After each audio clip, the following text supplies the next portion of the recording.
আলাইকুম। মানবিজ্ঞানের সকল ছাত্রছাত্রীদেরকে আজকের ক্লাসে শুভেচ্ছা জানাচ্ছি। তো আজকের ক্লাসটি প্রথম পত্রের দ্বিতীয় অধ্যায়ের উপর হবে, সমাজকর্মের ঐতিহাসিক প্রেক্ষাপট।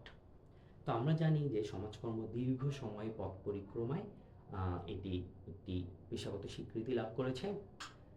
আমরা যদি শুরুর দিকের কথা চিন্তা করি তাহলে সমাজকর্মের উৎপত্তি হয় ধর্ম এবং মানবতাবোধ থেকে। কিছু মানুষ তাদের ধর্মীয় এবং মানবতাবোধ থেকে প্রথম সামাজিক কর্মকাণ্ড পরিচালনা করে, যেটা আস্তে আস্তে একাডেমিক এবং অর্গানাইজেশনাল ইনস্টিটিউশনের মাধ্যমে এটি পেশাগত স্বীকৃতি অর্জন করে।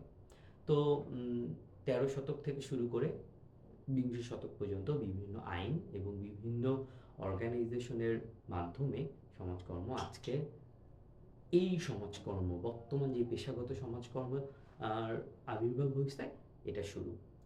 তো দেখা যাক আজকে আমরা এই অধ্যায়ের ইম্পর্টেন্ট যেই এমসিকিউগুলো সেগুলো নিয়ে আলোচনা করব। অ্যান্ড যারা আজকের ক্লাসটা সম্পূর্ণ করবা আমার মনে হয় যে তাদের এই অধ্যায়ের এমসিকিউ এর যত ধরনের সমস্যা সবগুলো সমাধান হয়ে যাবে। তো আজকে আমরা ইম্পর্টেন্ট এমসিকিউগুলো নিয়ে আলোচনা করব আজকের এই সেশনে।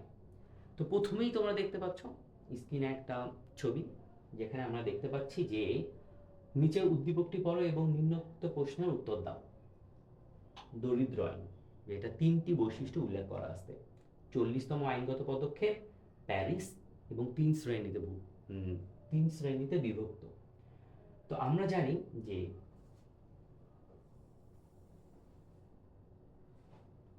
ইংল্যান্ডের 1906 সালে যে এলিজাবেথীয় পোর লটা করা হয়েছে তার অন্যতম 3টি বৈশিষ্ট্য হচ্ছে এখানে দারিদ্র্যকে 3টি শ্রেণীতে ভাগ করা হয়েছে। এটাকে প্যারিস নামে অভিভুক্ত করা হয়েছে এবং এটা 40তম আইনগত পদক্ষেপ। তাহলে আমরা এই 3টা বৈশিষ্ট্য দেখে বুঝতে পারতেছি এটা হচ্ছে 1601 সালের দারিদ্র আইন।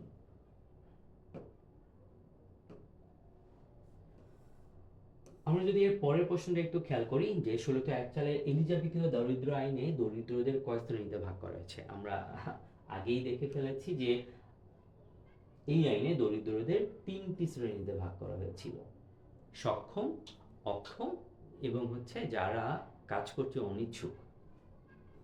তো এই 3টি শ্রেণীতে ভাগ করা হয়েছিল।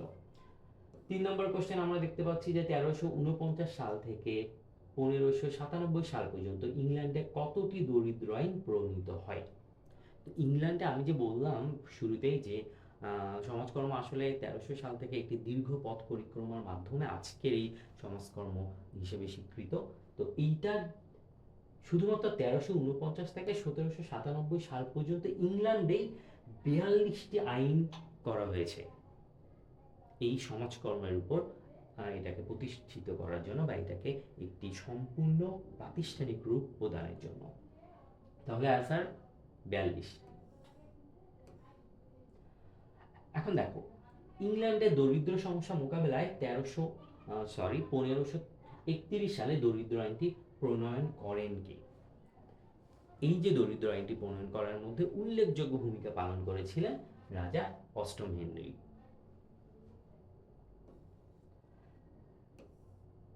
এই রাজা অষ্টম হেনরি কর্তৃক প্রণীত আইনটি কোন ধরনের পদক্ষেপ?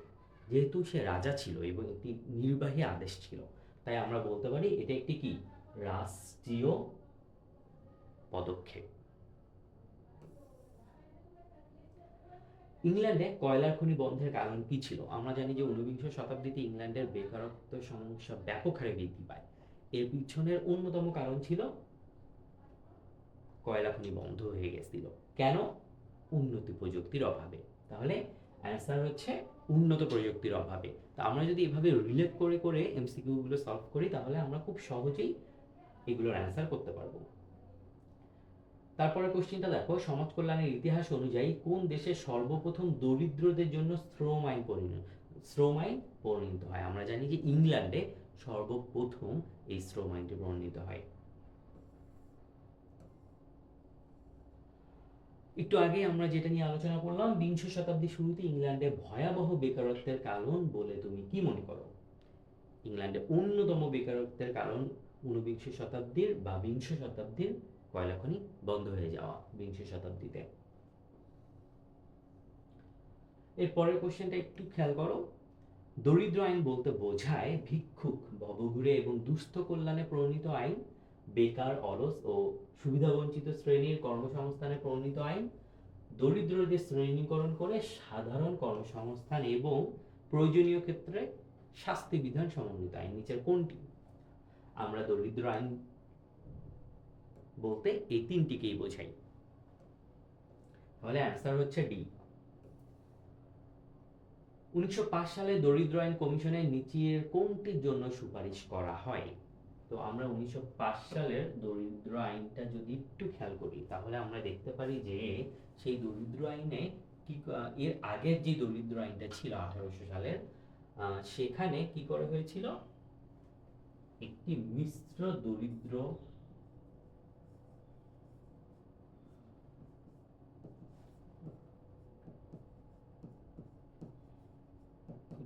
দরিদ্রগার গঠন করা হয়েছিল, ঠিক আছে, যেটা 1905 সালে এসে বিলুপ্ত করা হয়েছে।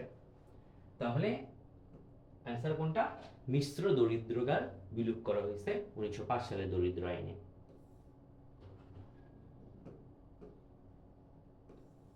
এরপর জেরি এবং জেরির মতে শিল্প বিপ্লবের মেয়াদকাল কত ছিল? শিল্প বিপ্লবের মেয়াদকাল ছিল 1760 থেকে 1850 সাল পর্যন্ত।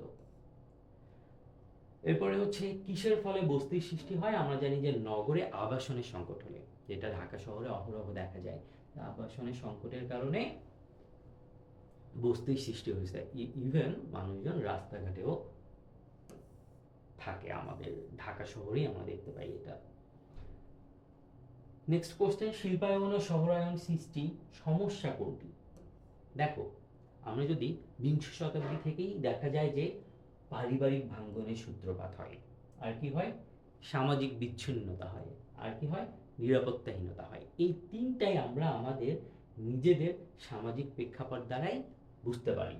তাহলে এই যে শিল্পায়ন এবং শহরায়ন হইল, এগুলোর সৃষ্টি সমস্যা, মানে এগুলো দ্বারা সৃষ্ট সমস্যা এই সবগুলোই।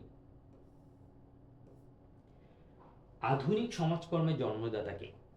আসলে শিল্প বিপ্লবের পরেই যখন সমাজে প্রকট বা নতুন নতুন সমস্যার সৃষ্টি হয়, তখনই সমাজকর্ম বা কি বলা যায়, সমাজকর্মীর প্রয়োজনীয়তা অনুভব হয় সমাজে। তাহলে আমরা বলতে পারি যে আধুনিক যে সমাজকর্ম, এই সমাজকর্মের জন্মদাতাই এই শিল্প বিপ্লব। প্রাক শিল্প যুগের সমাজসেবার মূল চালিকা শক্তি কি ছিল? তো আমি শুরুতেই যেটি বলেছিলাম যে সমাজ কর্ম আসলে শুরুটা হয়েছিল ধর্ম ও মানবিকতা থেকে। ধর্ম ও মানবিকতা থেকে। তাহলে প্রাক যুগে বা একদম শুরুর সময়ে সমাজসেবার মূল চালিকা শক্তি ছিল এই ধর্মীয় অনুশাসন।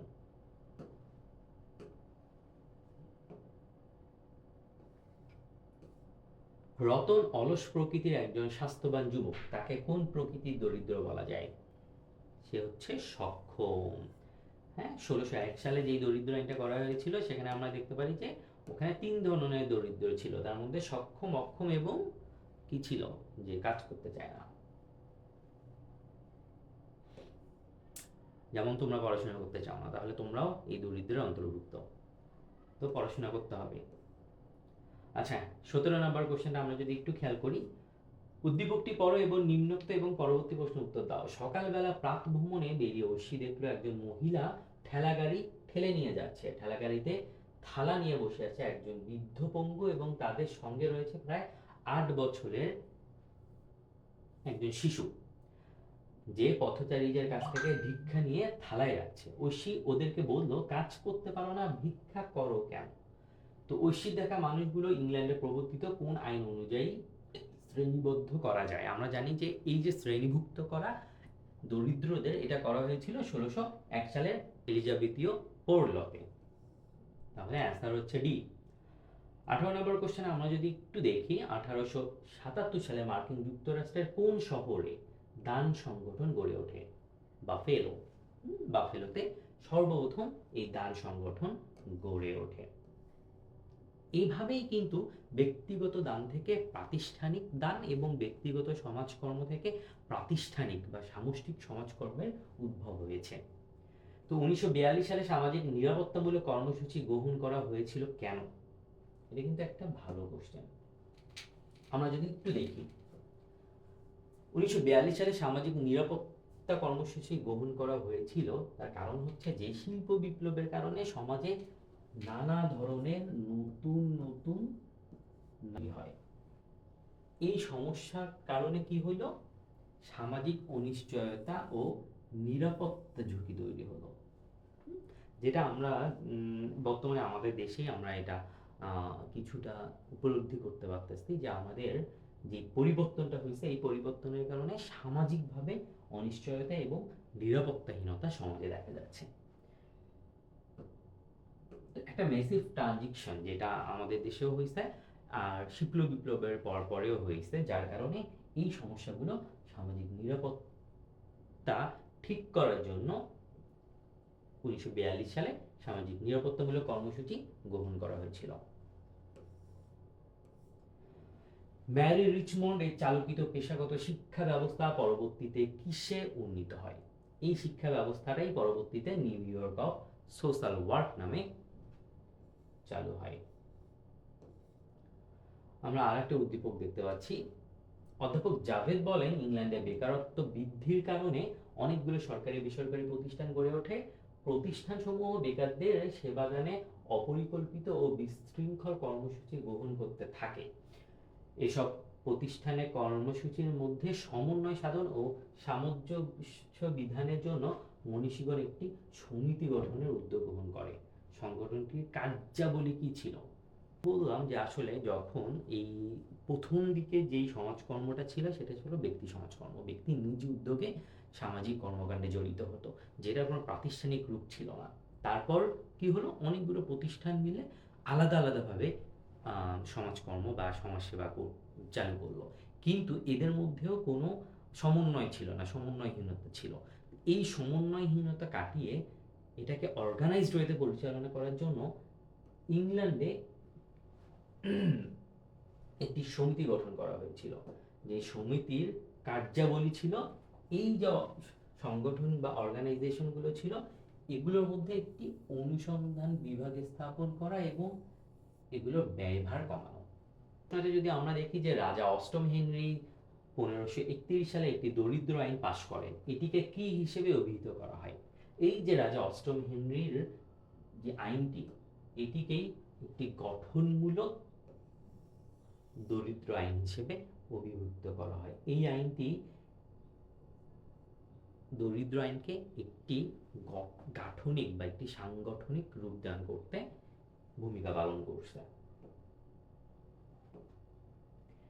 এরপরেরটা যদি আমরা একটু খেয়াল করি যে 1601 সালের দরিদ্র যে আইনটি করা হয়েছিল এটি সংস্কার করা হয়েছিল কত সালে?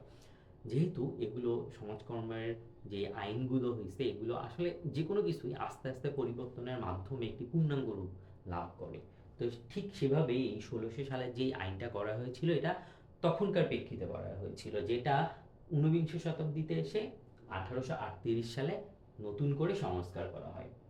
তাহলে 1601 সালের দরিদ্র আইনটি 1834 সালে আবার সংস্কার করা হয়েছিল। নিচের উদ্দীপকটি পড়ো এবং নিম্নোক্ত প্রশ্নের উত্তর দাও। মানব সভ্যতার ইতিহাসে 1760 সাল থেকে 1850 সাল পর্যন্ত একটি বিশেষ সময় এবং একটি বিশেষ ঘটনার কারণে গুরুত্বপূর্ণ। এ সময় সমগ্র ইউরোপে বিশেষ করে ইংল্যান্ডে নতুন যুগের সূচনা হয়, যার প্রেক্ষিতে আর্থসামাজিক, রাজনৈতিক ও সাংস্কৃতিক ক্ষেত্রে ব্যাপক পরিবর্তন সূচিত হয়। উক্ত ঘটনার ফলে কি হয়েছিল? উক্ত ঘটনার ফলে মানুষের জীবন মানের উন্নয়ন হয়েছিল, বস্তুবাদী চিন্তাধারার বিকাশ হয়েছিল। আর কি হয়নি? সেটা হচ্ছে শ্রমিক মালিকের বৈষম্য দূরীভূত হয়নি, বরং কি হয়? বেড়ে গেছে। সমাজকর্মের অভিধান কোন সংস্থা কর্তৃক প্রকাশিত হয়? NASW বা national association of social work কর্তৃক সমাজকর্মের যে অভিধানটি সেটি প্রকাশিত হয়। COS এর পূর্ণরূপ কি? Charity organisation society. 2001 সালের আইনটির স্থানীয় নামকরণ আমরা প্রথম প্রশ্নেই দেখেছিলাম যে 1601 সালের যে আইনটি, এটার অপর আরেকটি আইন বা স্থানীয় নাম ছিল প্যারিস। এটা প্যারিস নামে স্থানীয়ভাবে ইংল্যান্ডে পরিচিত ছিল।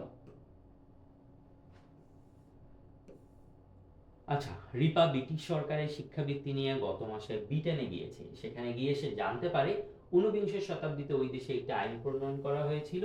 এই আইনের একটি বিশেষ দিক ছিল এতে দরিদ্র ও অসহায় শ্রেণীর মানুষের রোগ ব্যাধি দূরীকরণে প্রয়োজনীয় ব্যবস্থা রাখা হয়। এছাড়া এই আইনের আওতায় পুরনো শ্রমাগার ও দরিদ্রগার সংস্কার করা হয়েছিল। উদ্দীপকে কোন আইনটির কথা বলা হয়েছে? আমরা জানি যে 1838 সালে যেই আইনটি প্রণয়ন করা হয়, সেই আইনের মাধ্যমেই এই দরিদ্র এবং মানুষের রোগ ব্যাধি দূরীকরণের জন্য একটি শ্রমাগার বা দরিদ্রগার প্রণয়ন করা হয়েছিল। তাহলে অ্যান্সার হচ্ছে দরিদ্র আইন বা দরিদ্র সংস্কার আইন 1834। স্পিন হামল্যান্ড অ্যাক্ট কত সালে প্রণীত হয়? স্পিন হামল্যান্ড আমরা জানি যে 1795 সালে প্রণীত হয়। তাহলে কোন রাজা প্রথম দরিদ্র আইন প্রণয়ন করেন? রাজা অষ্টম হেনরি, যেটা রাষ্ট্রীয় আইন হিসেবে সমাজকর্মের ইতিহাসে বিশ্বব্যাপী সমাজকর্মের ইতিহাস হিসেবে পরিচিত।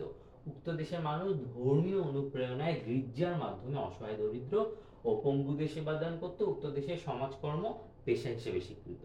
তাহলে গির্জার মাধ্যমে সেবাদান পদ্ধতি কোন সময়কে নির্দেশ করে? আমরা যখন সমাজকর্ম ঐতিহাসিক প্রেক্ষাপটে আলোচনা করেছি, আমরা জানি যে মধ্যযুগে গির্জার মাধ্যমে সমাজকর্মের যেই সেবাগুলো, সেই সেবাগুলো প্রদান করা হতো বা সমাজকর্মের কার্যক্রম পরিচালনা করা হতো। তাহলে উত্তর হচ্ছে মধ্যযুগ।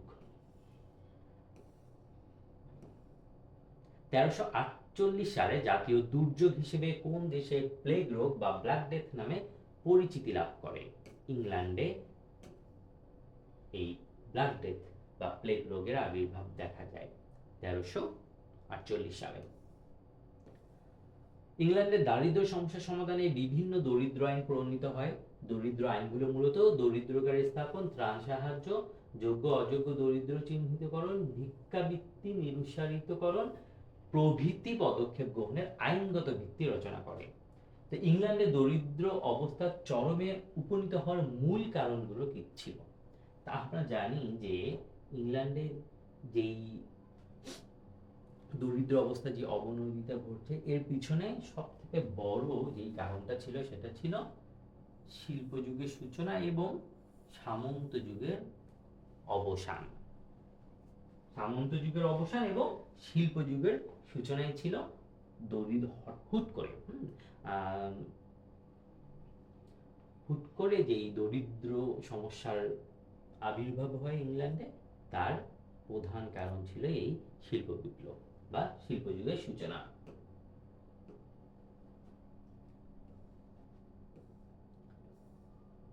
আচ্ছা, বিভারিজ রিপোর্টে সমাজসেবা কার্যক্রমের প্রতিবন্ধকতা হিসেবে 5টি সমস্যাকে চিহ্নিত করা হয়। এই দৈত্য 5টি কি? আসলে দেখো, আমরা কিভাবে বেকারত্বের মধ্যে জর্জরিত হই? আমরা কি? আমরা কাজ করতে চাই না। আমরা কি? অলস। আমরা কাজ করি না, যার কারণে আমাদের কি হয়? অভাব হয়। এই যে কাজ না করা, কাজ করতে না চাওয়া বা অক্ষম হয়ে বসে থাকা, এর কারণে কি হয়? রোগ ব্যাধি হয়। এই রোগ ব্যাধি হলে কি হয়? মলিনতা হয়। মলিনতা থাকে না, সব সময় গোবেচারার মতো মুখ খাপ করে থাকতে হয়। তো এগুলোর পিছনে আরেকটা কি? অজ্ঞতা। এই 4টার পিছনে অজ্ঞতা। অনেক লোক আছে বলে কাজ পাই না। বাংলাদেশ এমন একটা দেশ যেখানে কাজের কোনো অভাব নাই। এই দেশে তুমি যদি কি বলবো, 10 টাকা মানে 20 টাকা দিয়ে 1 কেজি আলু নিয়ে যাও, তুমি 30 টাকায় বিক্রি করতে পারবা। তাহলে কাজের কোনো অভাব নাই, ঠিক আছে? কেউ যদি চায় তাহলে তার মেধা, তার যোগ্যতা অনুযায়ী সে তার পছন্দের জায়গায় বা তার নিজের কর্মক্ষেত্র সে নিজেই তৈরি করে নিতে পারে। তাহলে বেকারত্ব আসলে নিজের উপর নির্ভর করে। হ্যাঁ, তুমি যখন অলস হবা, কাজ করতে চাবা না, বসে থাকবা, তখন তোমার রোগ ব্যাধি হবে। তুমি, তার কারণ হচ্ছে তোমার অজ্ঞতা। তোমরা কিন্তু পড়াশোনা করিও, হ্যাঁ, তোমরাও যদি অলস হও তাহলে কিন্তু এই পাঁচটার জায়গায় তোমাদের কি হবে? মা বাবার বকা, পরীক্ষায় কম নাম্বার, ফেল, ভার্সিটিতে ভর্তি হইতে পারবা না, সরকারিতে ভর্তি হয়ে জীবন শেষ, কেউ তোমাকে তার মেয়ে বিয়ে দিবে না। ছেলেদের ক্ষেত্রে। আর মেয়েদের ক্ষেত্রে তাড়াতাড়ি বিয়ে দিয়ে দিবে। তো এর পরের কোশ্চেনটা আমরা একটু দেখি। ১৬০১ সালে দরিদ্র আইন অনুযায়ী নির্ভরশীল বালক বালিকাদের কোন পদ্ধতিতে পুনর্বাসন করা হতো? সেটা হচ্ছে লোয়েস্ট বিডার নামে যে পদ্ধতিটা তখন চালু হয়েছিল, সেই পদ্ধতির মাধ্যমে। তাহলে অ্যান্সার সি। প্রাক শিল্প যুগের সমাজসেবার মূল চালিকা শক্তি কি ছিল? আমরা আগেই জানি, মূল চালিকা শক্তি ছিল ধর্মীয় অনুশাসন, এর সাথে আর একটা কি ছিল? মানবতা। মানবতা ছিল। এরপরে যদি পরেরটা আমরা দেখি, একসময় মানুষ শুধুমাত্র শারীরিক পরিশ্রমের মাধ্যমেই উৎপাদন করতে সক্ষম হতো, কৃষিকাজই ছিল সে সময়ে প্রধান পেশা। সময়ের আবর্তনে, কালের পরিক্রমায় সমাজে পরিবর্তন আসে, মানুষের যন্ত্রের সাহায্যে কাজ করতে শুরু করে, প্রতিষ্ঠিত হয় বিপুল সংখ্যক কলকারখানা। উদ্দীপকে সামাজিক পরিবর্তনের ফলে কি হয়েছে? দেখো, এই যে নগরায়ন, এই যে যান্ত্রিকতা, এর মাধ্যমে পারিবারিক বন্ধন সুদৃঢ় হয়েছে কি? না, হয়নি, ভেঙে গেছে, তাই না? পাশের ফ্ল্যাটের পাশের ফ্ল্যাট কেন, নিজেদের মধ্যেই চাচা চাচি, নানা নানি, ফুপা ফুপি, এদের সাথেই অনেকের সম্পর্ক নাই, বা অনেকের অনেক দিন ধরে মানে মানে পারিবারিক যে ভ্রাতৃত্বটা বোধ, এটা থাকে না, অনেকের মধ্যেই নাই, আমি এখন দেখি। তাহলে এই যে পারিবারিক বন্ধন, এটা ভেঙে গেছে। হ্যাঁ, নিজেদের মধ্যেই ভেঙে গেছে। পাশের ফ্ল্যাটের কথা তো বাদই দিলাম। এরপরে অর্থনৈতিক সমৃদ্ধি এসেছে। হ্যাঁ, অর্থনৈতিকভাবে অনেকটা সমৃদ্ধি এসেছে। নগরায়নের বিকাশ ঘটেছে। হ্যাঁ, নগরায়নের বিকাশ ঘটেছে।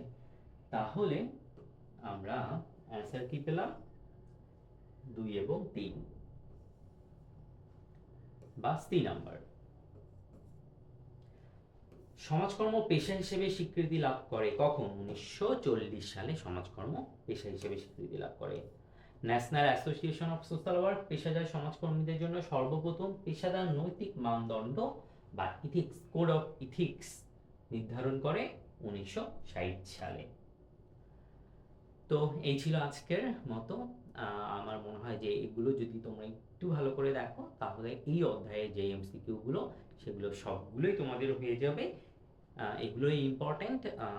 ধারাবাহিকভাবে এর পরের অধ্যায়গুলোরও ব্যাখ্যা এবং প্রয়োজনীয় এমসিকিউ নিয়ে চলে আসবো। ততদিন ভালো থেকো। আল্লাহ হাফেজ।